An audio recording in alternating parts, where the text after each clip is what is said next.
I just turned 35 a couple of weeks back, and I was reflecting on some of the things I wish I had done during my 20s. So, in this video, I'm going to cover 4 things I wish I had done differently. If you're new here, my name is Shubham. I work in the field of data analytics based out of Bay Area, and on this channel, I'm documenting my journey towards financial freedom while I'm still in middle of it, while I'm still figuring out life myself. Let's start with point number 1. I wish I had dreamt beyond money. When I was in my 20s and started my first job, just after a few months in, everyone was just waiting for the weekend, for the next holiday to drop in. And during that time, most of you who are in corporate would be able to relate that we used to do the same calculation. I wish I had this many crores, say for example 5 crores. I'll put that in a fixed deposit, earn 7% interest, like 35 lakh a year, roughly like 3 lakh a month, and my life would be sorted. Now that 5 crore is just an example. That number will be very different based on how your childhood looked like, how much money you grew up with, but the idea behind that remains the same. Now, first of all, I think everyone should have that number. It doesn't have to be an exact number, but at least like ballpark of what you want to make.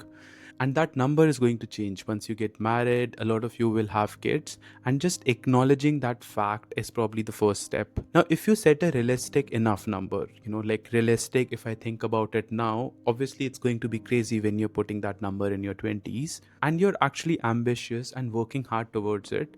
Most of you are going to hit it sooner than you think, and that actually solves a lot of problem, like the problems that money can solve, right? Say for example, my phone breaks tomorrow, or a health issue comes in, or I get laid off. I don't have to worry about the fact that how I'm going to put food on the table, and money actually buys that comfort. So it does bring a lot of things that gives you happiness. So money does solve all the money problems.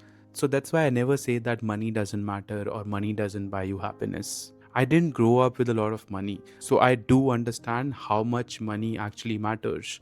But get that number sorted fast, have something which is more realistic, and then start to think beyond it. Now, here's the part I wish I had done differently. I wish I had thought beyond that number, not just in terms of wealth, but something more meaningful, something more fulfilling, something that is more deep. Because when you're younger, everyone tells you to dream big. Honestly, I could never think of anything beyond a few lakh. Leave aside having 1 crore or 5 crore or this kind of corpus. That number was beyond my imagination. It was just a random number that I fixated on. If I think about it now, it's still a very big number. And I thought money does solve all the problems. And it did up until a certain point. But I wish I had asked better questions. What kind of work I want to do if money wasn't the main driver? What are the skills I actually want to learn if it wasn't just about corporate? What does an ordinary Monday look like in a life that I like? Now I know it's a privileged problem to have, but if you're watching this video, then please define your enough number, and I really hope you hit that number sooner. And some of these things like money solves money problem, you're only going to understand it after you achieve it. It's very hard to get convinced by someone else. So if you're in your 20s and early 30s and still chasing that number, just acknowledging the fact is more than enough. Okay, let's move to the next point. I feared failure too much. So there's a book that I read called Tiny Experiments. I read about 100 odd pages. I didn't even finish that book, but there's one thing that really clicked. So even if you're not sure what you really want to do and you're curious or you think you're passionate about something, there's no harm in trying it. Just pick that one thing, give it a timeline of 3 to 6 months and run that small experiment. And don't decide whether you are good at it before you give it enough reps. This is exactly what I'm doing with these YouTube videos. I've committed to a certain timeline that I'm going to post X number of videos. Now, whether anyone would watch it or not, whether I'm good at it or not, all I have to do is commit. Now, if I enjoy those 3 to 6 months, I'll continue doing that. Otherwise, I would just treat this as a tiny experiment, learn from it, and move to the next thing I'm curious about. Because a lot of time you have to understand that your curiosity comes with a lot of other things too. Say for example, if I pick YouTube, it's just not about shooting the video. You have to get your light sorted, you have to get your mic sorted, the camera, the script, the hook, the video, the editing. So it comes with a lot of other things. Now you have to understand whether you enjoy that whole process, or you could enjoy just one part of that process and you can continue in that direction. Earlier I was so scared of the failure that I couldn't do it. What if it doesn't work out? What if I fail and look stupid? I was just waiting for the perfect moment, which never came earlier. So all you have to remember is the tiny experiment that you run doesn't have to be your last shot. You can keep running tiny experiments, put in a little bit of money, some bit of effort, commit to a certain timeline, learn from it, and move on to the next one if you don't enjoy that, especially if you're not feeling fulfilled where you are. Now, there's a quote that I heard somewhere which really stuck with me, that there are two kinds of pain in the world. One is the pain of discipline, which weigh in ounces, and other is the pain of regret, which weighs in kilos. So you have to pick the pain which weighs less. I wish I had understood this sooner, that failing a tiny experiment costs you almost nothing, but not trying it costs you years of regret. Okay, let's move to point number 3, what others would think. Now, underneath that fear of failure, there's a bigger fear that lies, that what will people think of me? The sooner you realize that people actually don't care, the better. I still see people in their 30s stuck to this, and some people carry it through their lives. Now, here's the thing that you need to understand. Say, for example, I'm working in corporate. So, everyone around me is conditioned to think in a certain way. Now, tomorrow, if I go and tell people around me that I want to teach personal finance and personal growth to people, people in that circle wouldn't fully get it. Not that they're wrong, but they are conditioned to think in a certain way. Now, there are people who would be ahead on that road, there would be people who would be behind you on that road, but that's the only road they know of. So, you have to talk to somebody who's outside that road, which is a different road altogether. So, I actually spoke to a YouTuber recently. He has close to 400,000 followers, and I thought he'll be a perfect person to speak with. And when I told him some of the things that I was thinking, he acted so normal because he was walking on the same road. And when you talk to people who are already on it, you start to realize that what felt unusual is completely normal to them. And honestly, I felt this up until recently. In fact, I wanted to start this YouTube channel last year. But because of the fact that what others would think, I started a blog instead. I ran that for a few months because it was a part of Tiny Experiment too. I learned some things from it, but I was not enjoying that process.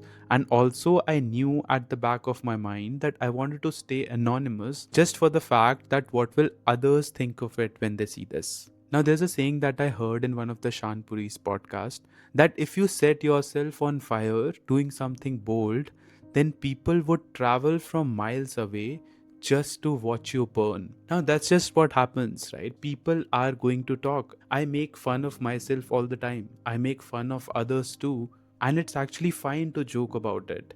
But the fact that people talk stopped me from doing something I wanted to do, it's pretty sad. So that's one learning you should take it from here. Okay, let's talk about point number 4.